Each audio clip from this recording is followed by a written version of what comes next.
Que alegria, estamos aqui em mais um vídeo, em mais um dia. Estamos agora no vídeo 9, no nono vídeo. Então tem alguns vídeos ainda, alguns dias pela frente ainda. Se você está chegando pela primeira vez, seja bem-vindo. Estamos fazendo todas as questões de revalida de todas as bancas, de todos os anos. Fazemos questões surpresas, né? Como no último vídeo falamos sobre diverticulite aguda, úlcera péptica, mega cólon chagásico. Também falamos sobre abdômen agudo obstrutivo, cólera colitíase, abscesso anorretal, fístula anorretal. Foi também cirurgias pediátricas também, como a estenose hipertrófica do píloro, invaginação intestinal e também doença de Whisprung. Vamos ver o que que tem pra gente hoje, vamos tentar ser sucintos. E é isso. Qualquer coisa eu vou dar alguns insights para prova prática, você que está estudando para o ENAMED, ENAD, Revalida prática, é, residência prática também. Então vamos fazer juntos. Um lactente com 2 anos de idade foi levado ao UBS do seu bairro por apresentar aumento súbito de volume da região inguinal há cerca de 30 dias. Ó, já estamos com outra cor também do marca-texto mas desapareceu logo a seguir. Com a tumoração tem aparecido e desaparecido repetidas vezes. A mãe procurou atendimento médico. Na consulta ao exame físico, a criança estava eupneica, hidratada, febril com ausculta cardíaco-pulmonar e exames abdominal normais. Na inspeção e palpação da região inguinal não foram encontradas massas ou tumorações, mas o médico examinador identificou a presença de espessamento do cordão espermático à direita. O diagnóstico inicial e a conduta a ser adotadas são, respectivamente, é uma hernia inguinal indireta ou direta, ou hidrocele comunicante ou septada à direita. Pessoal, o mais importante saber aqui, essa cirurgia ela vai ser de urgência ou eletiva? Ela vai ser eletiva, né? Porque está tendo aumento e reduz, não está tendo nem encarceramento e nem estrangulamento. Então, é uma hernia inguinal indireta, com cirurgia eletiva.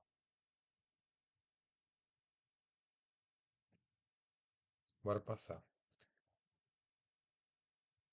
2022, Evaline Nepp. Recém-nascido prematuro, sexo masculino, chegou com 15 dias de idade gestacional corrigida.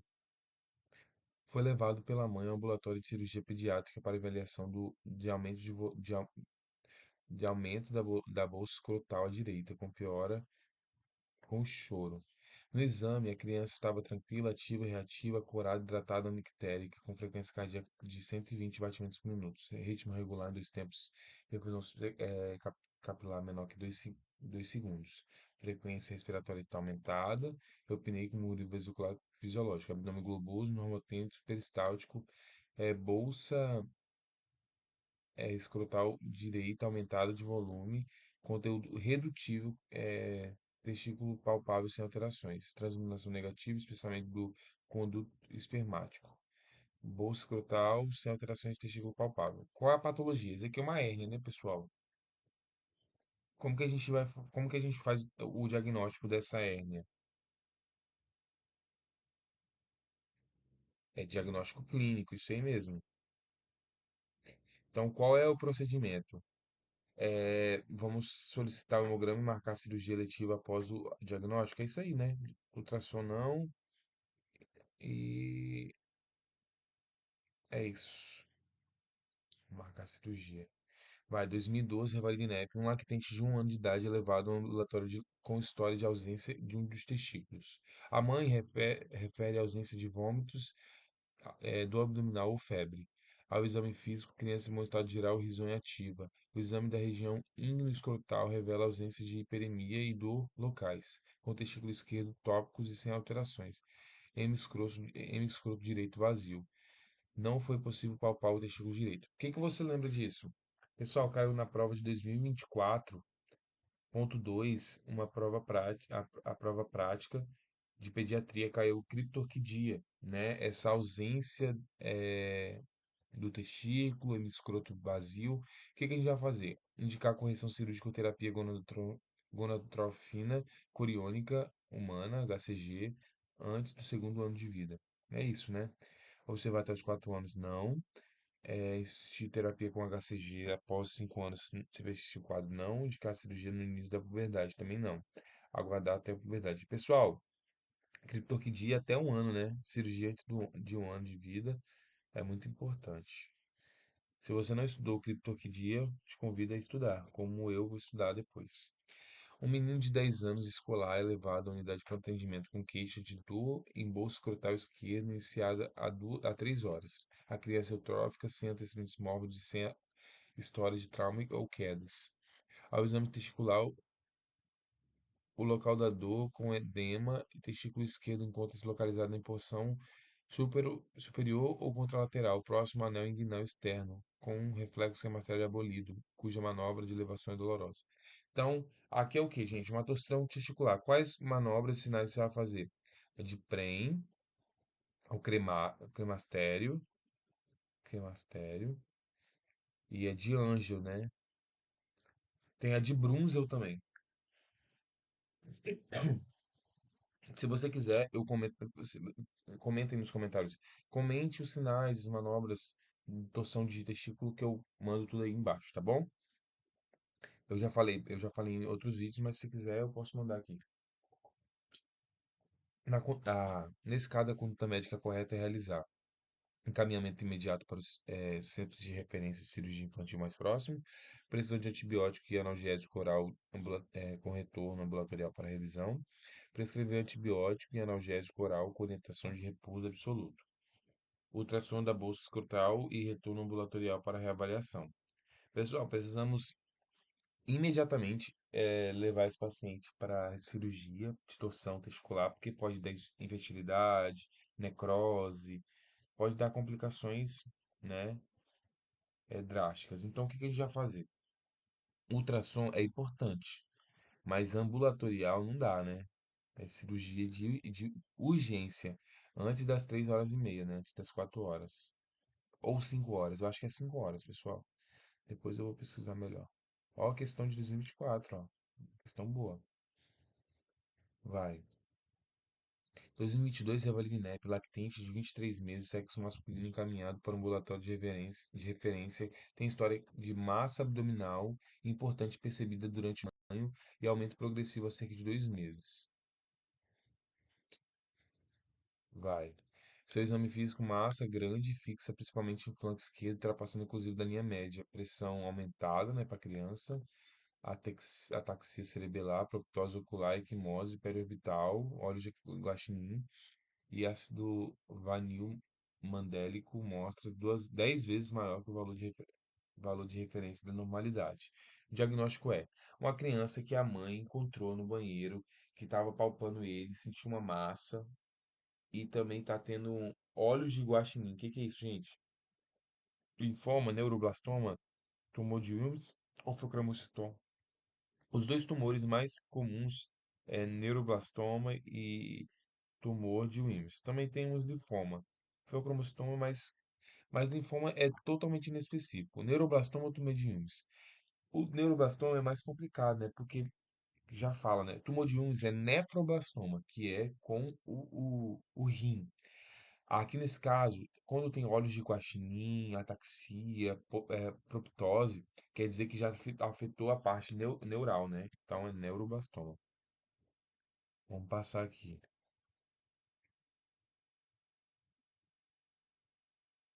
Vou anotando tudo para depois estudar, né? 2022, Revalida INEP. Paciente masculino de 72 anos em tratamento de câncer de próstata procurou atendimento ambulatório de oncologia referindo dor em membro inferior esquerdo havia um dia. Mais intensa a dorsiflexão do pé, edema de panturrilha esquerda progressivo para todo o membro, com pulso palpável aumento da sensibilidade da palpação de todo o membro. O que que é isso aqui, né? A dor, a dorsiflexão. Qual o sinal que é esse? De Omas. Empastamento da bandeira. Temos também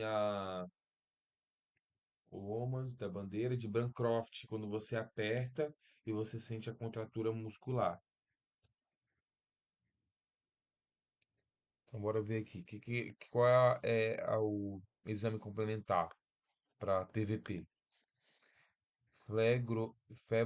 Flebografia, arteriografia, ultrassom com Doppler, ultrassom das partes moles. Ultrassom com Doppler, né, pessoal? 2022, Evalide NEP.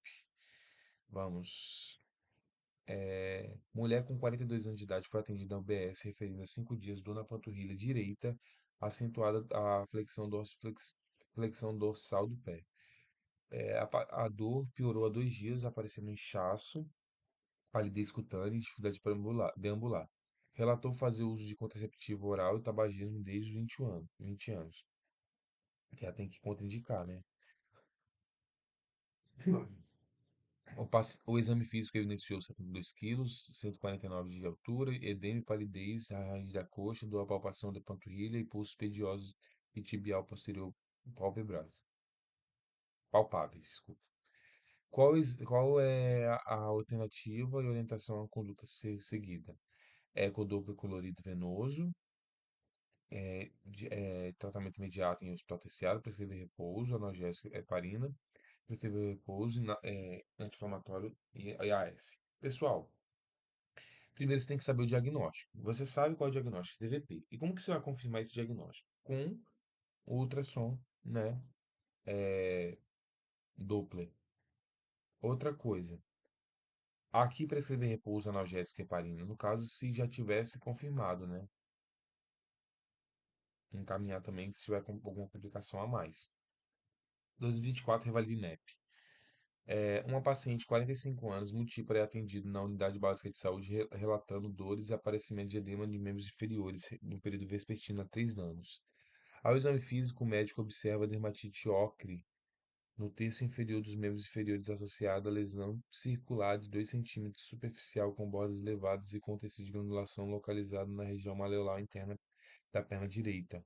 Com base nessas informações, a conduta médica adequada para esse caso é indicar deambulação e uso de meia baixa para compressão, uso de meia de média compressão e elevação das pernas, utilização de bota de una e realização de atividade física intensa ou desvidamento e repouso em Trelleborg. Pessoal, ela é muito específica essa questão aqui, mas o uso de meias de média compressão e pernas elevadas é o melhor tratamento nesse caso aqui. Lembra, tá bom? Meia de compressão e elevar as pernas. Bora ver aqui. Próxima questão de 2024. Ó, só tá caindo as questões atuais, né? Uma paciente de 30 anos vítima de ferimento em de projeto de arma de fogo é submetida a procedimento de vesicografia e de esterectomia total de urgência. Durante o atendimento, durante a internação hospitalar, ela evolui com perda de urina pela vagina e hidronefrose à esquerda, demonstrada na tomografia de abdômen. Diante desse quadro, deve proceder com a rebordagem de laparotomia, vesicografia e reimplante uretral. É isso mesmo, né? Vesicografia por conta de estar com a fístula, né, na vesícula vaginal. Aí tem que fazer uma vesicografia. Reabordagem de laparotomia e reimplante uretrovesical. Precisa da vesicografia, né? Frostomia percutânea esquerda, dizer que não é pedra na fistulografia por via transvaginal. É isso, pessoal. Bora seguir. Questão de 2025, ó. Fresquinho, Revalida INEP. Paciente de 67 anos procurou a unidade de saúde relatando dificuldade de urinar, jato urinário fraco e noctúria. Ele relata dor ao urinar, opa, desculpa, segmento visível na urina. Ao exame físico toque retal, revelou uma próstata aumentada de consistência firme sem nódulos palpáveis. Para avaliação complementar, o médico solicitou exames de dosagem de antígeno prostático específico total, que é o PSA, né? Creatinina e ultrassom, que mostra a próstata aumentada com volume de 40 gramas em nódulos. O paciente está em tratamento de finasterida e doxazosina, porém sem melhora dos sintomas. Qual a conduta mais apropriada?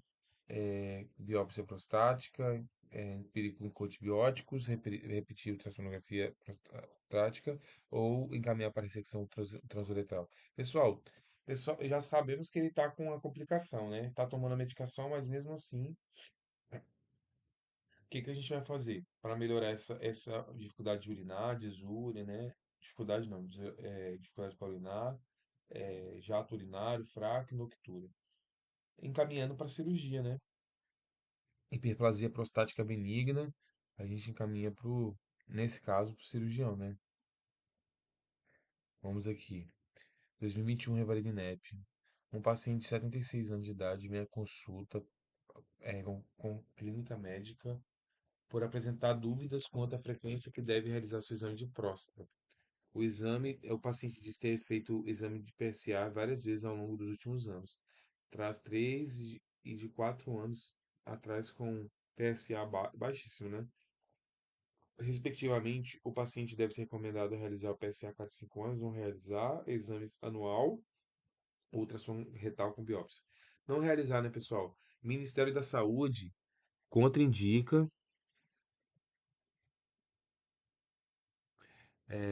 fazer PSA, tá bom? A partir dos 50 anos, aí depois no de urologia, aí eles aprovam, mas no Ministério da Saúde não. E a gente fica por aqui, né? Sempre quando tiver alguma coisa de relacionada à próstata, o que que o Ministério da Saúde, eu nem vou ler para você, porque você pode ler depois, ó, rastreamento de câncer de próstata. Não existe rastreamento de câncer de próstata, pessoal. Desculpa já tá cortando aqui, porque como vemos essas questões que estão sendo surpresas e são uma sequência, 2022, ó, se não tiver, não indicar, solicitar ultrassom transretal, toque retal, não indicar. Se o paciente tivesse algum sintoma, tipo, ele tá com dor, dificuldade para urinar, força do jato fraco e tal, e tal, e tal. Aí você pode pensar em fazer, né, toque retal ou entre outros exames. 2024, Revaline NEP. Um paciente com 63 anos, trabalhador rural, tabagista, 43 março ano, apresenta lesão peniana há 3 meses. Refere presença crônica de secreção esbranquiçada no suco balano propulsial e tem notado há 3 meses aparecimento de ferida que não cicatrizou apenas com o uso de pomada de neomicina. Ao exame físico, verificam-se secreção esbranquiçada de odor fétido no suco balano prepulsial em pequena quantidade, lesão ulcerada de 0,8 cm de diâmetro na glande, bordo regulares levemente elevados no fundo esbranquiçado. Aí pode diagnóstico mais provável. Gente, o que que é isso aqui? Um homem de 63 anos, tabagista, 43 anos maço. Quando tem isso aqui, tabagista ou etilista, crônico, você pode ligar uma lâmpada aí, um alerta para câncer, para alguma coisa complicada. Aqui tá 3 meses sem dor, né? O que que é isso? A gente vai solicitar uma biópsia para diagnosticar, pode mais provável, e diagnóstico mais provável é um câncer de pênis, né? Ciprofloxacina, higiene e banho de permanganato de potássio ou penicilina. Solicitar biópsia, né, pessoal? É isso aí, bora pra próxima. Vai. 2024, Rivalinep. Um paciente aposentado, 68 anos, aposentado de fábrica de tintas, comparece à consulta de rotina com um quadro histórico de desúria, acompanhada matura 3 meses, além de antecedente pessoal de tabagismo desde os 20 anos de idade, 2 episódios assistidos tratados nos últimos semestres. Ao exame físico, verifica-se bom estado geral, abdômen flácido, indolor, ausente de linfonodomegalias inguinais e ao toque pós-nódulos grau 2 indolor.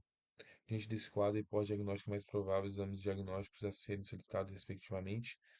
O que que é isso, pessoal? Nefrolitíase, tumor de bexiga, adenocarcinoma prostático ou cistite hemorrágica? Um paciente de 68 anos, disúria, acompanhado de hematura 3 meses.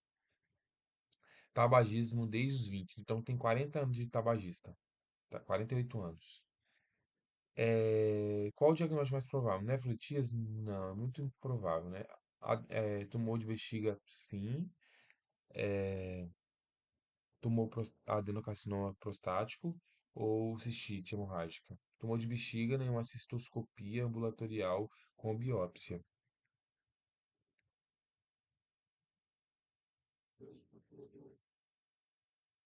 Deixa eu só anotar aqui, gente, para depois não. Citos-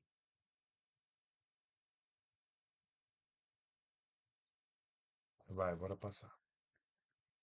2024, revalida INEP. Um homem de 72 anos procura atendimento devido a dor lombar inespecífica há um mês. Relata ter diabetes tipo 2, hipertensão, que faz uso de metformina, hidroclorotiazida, nifedipino, propanolol e simvastatina. Em tomografia de pelve, identifica lesão sólida nodular hipervascular no terço médio do rim esquerdo, posteriormente parcialmente esofítica, 3,8 centímetros maior diâmetro sem linfonodomegalias. Em complementação de estadiamento por meio de tomografia de tórax, não foram evidenciadas eh, de doença à distância. A hipótese diagnóstica mais provável é sarcoma renal, linfoma renal, tumor metastático ou carcinoma de células renais. Aqui está falando muito sobre o rim, né, pessoal? Metastáticos, aqui falou que ó, tomografia não foram evidenciadas de lesões à distância. Então a gente já pode cortar. Linfoma renal e sarcoma renal. Acho que é algo muito mais há muito mais tempo, né? Carcinoma de células renais é a mais palatável.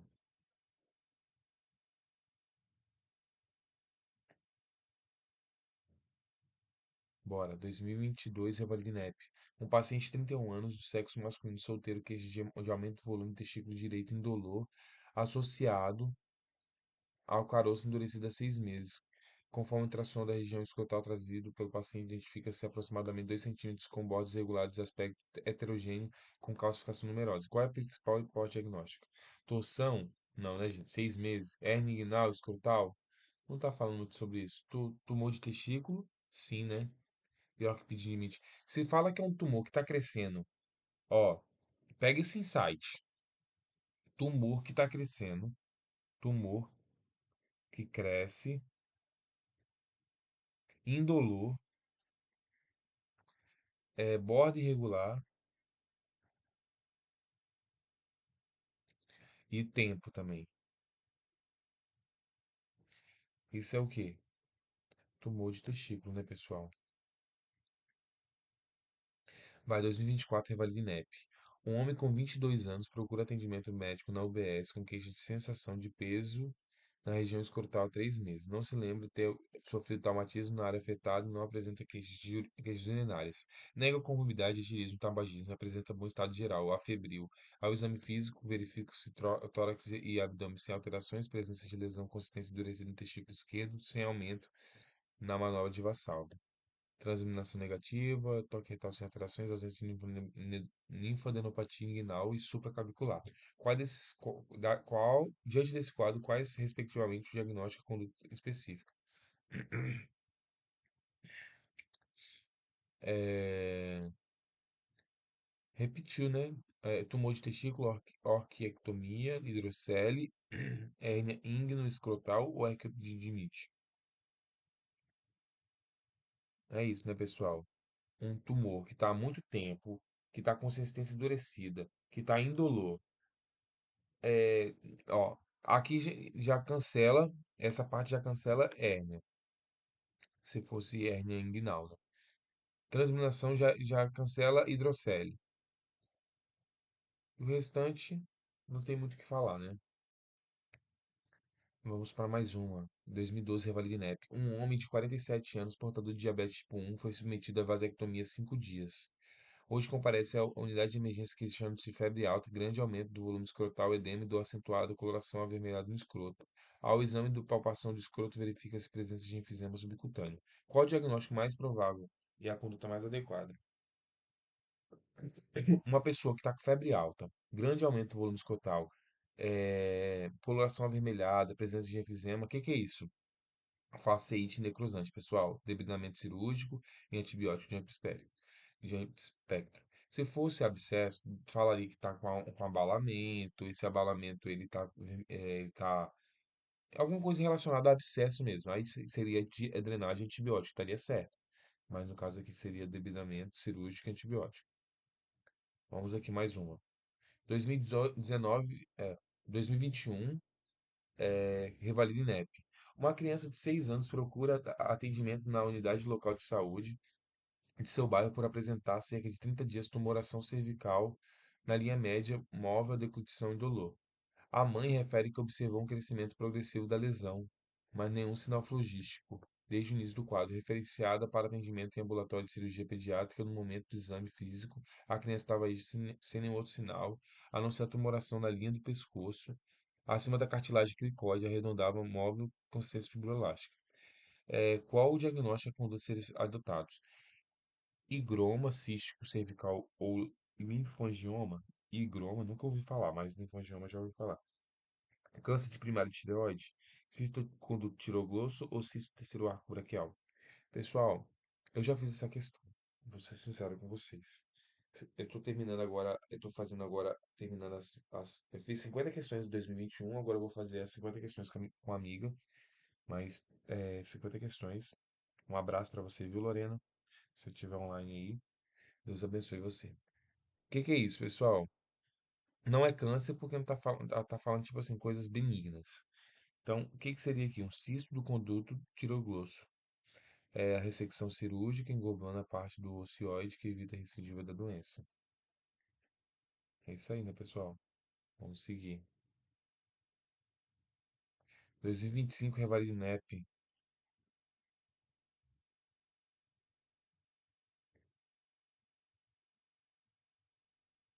Bora ler aqui. Menino de 4 anos é levado por sua mãe ao UBS para consulta. Ela refere que a criança apresenta desde o nascimento tumoração do pescoço, cujo o volume está aumentando. Exame físico, tumoração arredondada de 1,5, diâmetro indolor, com pele íntegra em linha média da região cervical, imóvel a movimentação e protusão da língua.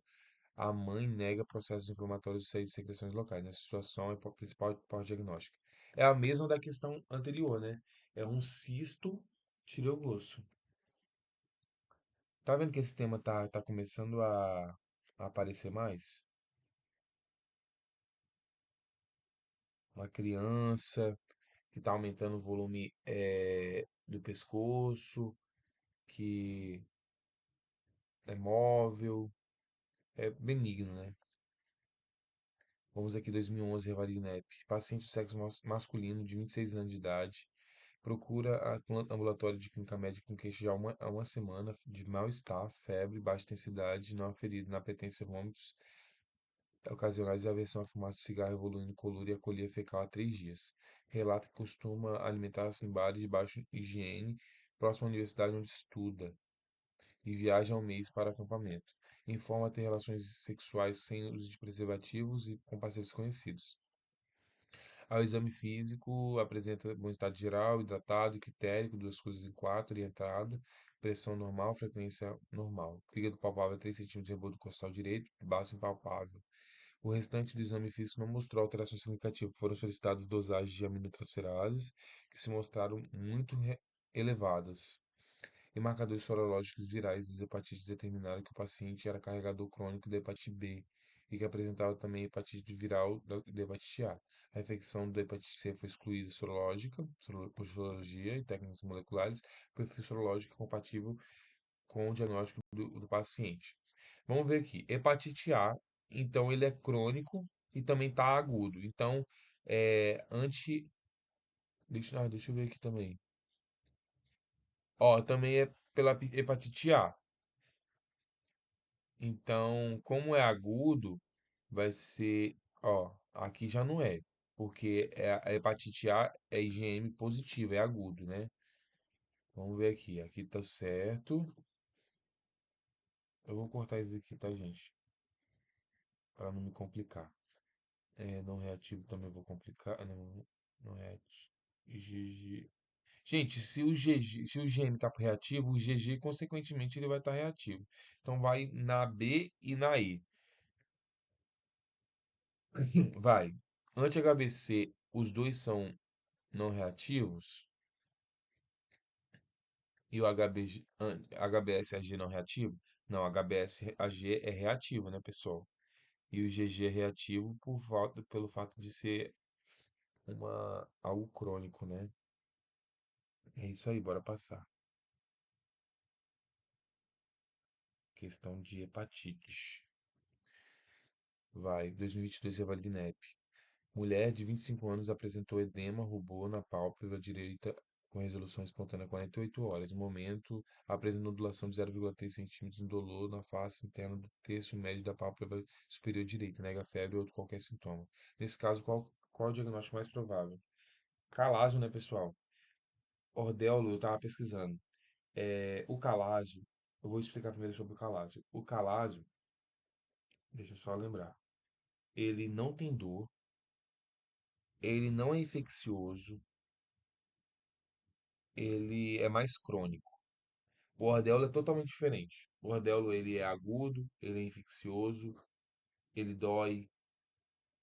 Canaliculite é outra coisa totalmente diferente. Dacrocistite é sobre as lágrimas, né? Sobre a infecção. Vamos aqui passar. 2022, Revalida INEP. Paciente de 54 anos, sexo feminino, foi internado para investigação diagnóstica para apresentar quadro de mal-estar e alucinação. Durante a internação, apresentou tontura e lipotímia. A paciente hipertensa faz uso de losartana 2 vezes ao dia, linfodipino a 3 vezes ao dia com devido à isquemia cerebral. Propal-nitrato 10 miligramas 3 vezes ao dia devido à sua angina estável. As anotações de enfermagem, a paciente mostra vários episódios de hipotensão ao longo do dia. Qual é a medida adequada? Gente, essa medicação aqui precisa ajeitar, né? Ajustar a medicação para evitar hipotensão. É isso, né? Vamos seguir. 2023, Revalida INEP. Uma paciente com 35 anos. Ô, meu bem, peraí, rapidinho.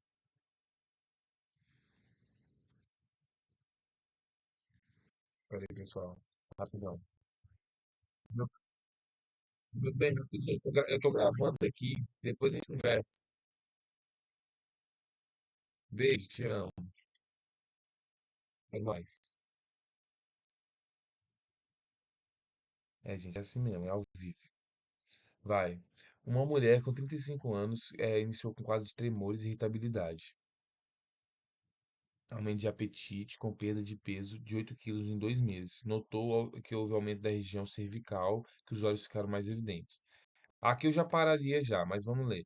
Relata palpitações e aumento no número de evacuações diária. No exame físico, a face base doviana, com pele aveludada, sudorese profunda, frequência taquicárdica, com tremor de extremidade, com pressão divergente, tireoide aumentada, 3 vezes o tamanho normal. Com superfície presente de frame. TSH aumentado e T4 livre aumentado e TSH suprimido. É hipertiroidismo, é isso que eu ia falar, né? O que que a gente vai fazer hipertiroidismo? Hipertiroidismo. Qual é o tratamento? Levotiroxina? Não, isso aqui é para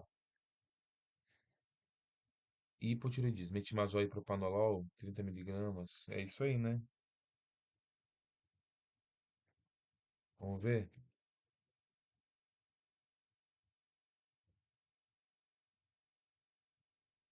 Vamos para mais uma.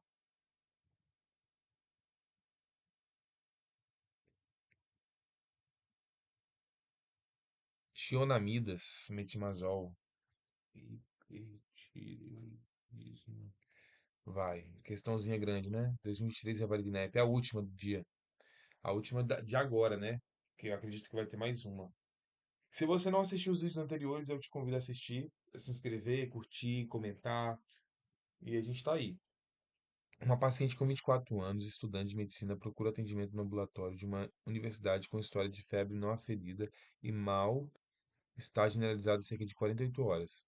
Conta que hoje começou a apresentar cefaleia intensa, motivo de sua procura por insistência. Informa ter tido varicela e rubéola quando era criança, refere ter sido vacinado na infância e quando entrou na faculdade tomou uma dose de DT e hepatite B, mas não completou o esquema. Nega a vacinação em campanhas, pois teve rubéola na infância. Ao exame físico, apresenta frequência aumentada, 24, frequência cardíaca no limite superior, pressão normal, febre, mucosas escoradas e pouco hipoidratadas, uma cruz em quatro. Escleróticas anictéricas, aparelho respiratório, murmúrio vesicular universalmente audível, ausência de ruídos adventícios, É aparelho cardiovascular, ritmo cardíaco regular em dois tempos, bullying fonética, sem sopros ou atritos, abdômen flácido, peristáltico, sem visceromegalias. No exame neurológico está lúcida, orientada em os quatro membros, sem déficit focal aparente, com rigidez de nuca. Sinal de Kernig, Budzinski presente. Não foram observadas lesões cutâneas ou mucosa. Na fundoscopia ocular, nervos ópticos bem visualizados e sem alterações. Pessoal, em relação à meningite, é um tema muito pertinente. Então, o que eu falo para você? Estuda a meningite. A coleta do ciclo do líquido cefalorraquídeo deverá ser realizada através da punção suboccipital, pois a contraindicação para a punção lombar. Onde está a contraindicação? Não há contraindicação aqui não. O exame microscópio do líquido cefalorraquídeo utilizando uma coleção de Gram que evidencie bastante Gram negativos conforme o diagnóstico de meningite pneumocócica. Essa aqui foi a pegadinha, não foi? Se você não viu a pegadinha, eu vou te mostrar agora. Desde quando gram negativo dá meningite pneumocócica? Se fosse gram positivo, sim. Gram negativo é em relação à meningite meningocócica, não pneumocócica. A punção licórica com o exame da bioquímica do líquido cefalorraquídeo deverá ser realizada, pois permitirá a distinção entre infecção bacteriana e viral, que orientará a conduta terapêutica. É isso aí, né? A contraindicação à realização de punção lombar, não, né? Pessoal, foi isso. Vou falar um pouco mais sobre meningite. Estude a anamnese, estude o exame físico, né, principalmente Kernig, Grudzinski, também sinal de irritação meninge. Os laboratórios, quais são os laboratórios, a punção lombar, é, os exames laboratoriais de imagem, qual o tratamento profilático para as pessoas que tiveram contato. Então são alguns detalhes, tá bom? Sobre a busca ativa, sobre a notificação. Tem um detalhe também da isolamento, internação, dependendo do caso, qual o tratamento. E é isso. Muito obrigado, que Deus te abençoe. Fique até a próxima. Terá mais vídeos. Deus te abençoe e até mais. Valeu!